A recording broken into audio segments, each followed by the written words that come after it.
Hey there folks, welcome to the end of financial year wrap and interesting times as ever with the most recent lockdown in full effect here on the Northern Beaches. One of the burning questions that people have is how are you conducting business at the moment and what's the market like? So I just wanted to start off there and primarily we're still able to conduct our private appointments in a COVID safe way.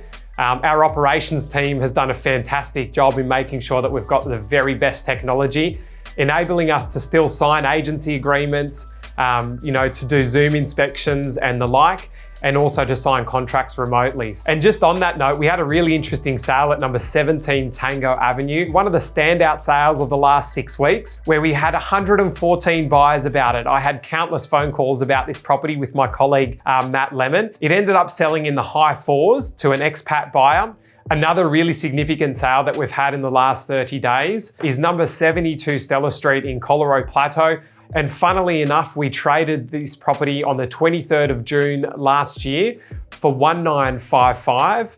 And last week on the 23rd of June also, just by coincidence, we managed to trade it for $2.8 million, showing a 43% rise in terms of its capital growth in just a year. So I've had a lot of phone calls about that sale also, and a really significant sale that tells the tale of how Colorado Plateau has performed over the last year. So just recapping on some of the numbers for this financial year for our company, we had 470 deals take place over this financial year, which is a huge outcome, just shy of $1 billion worth of real estate we transacted, which is something that we're extremely proud in.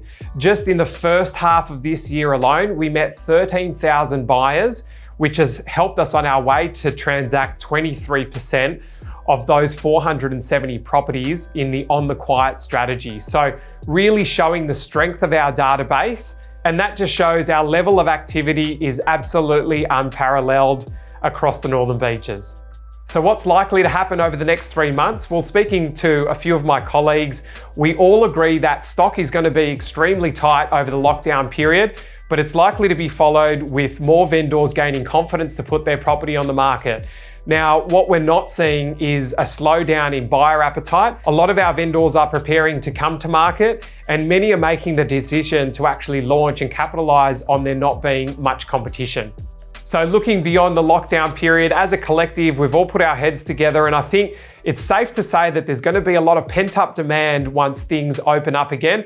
Naturally, from the buyers not having a whole lot of choice, from those vendors that are apprehensive about putting their property on in this current environment. However, for those that are capitalizing on the current buyer demand, they are seeing fantastic results despite there being a lockdown period. And we're seeing a huge amount of appetite, really surprisingly, from buyers in a one-on-one forum or via FaceTime and Zoom. So we're really fortunate that our operations department has put in a few processes in place which enable us to still do business in this environment. So moving forward into the new financial year, I'm starting off by doing Dry July. I hope many others can join me in doing so and raising money for a really worthy cause. And what better time to challenge yourself than a lockdown period. So that's all for today, and looking forward to seeing you on the next video.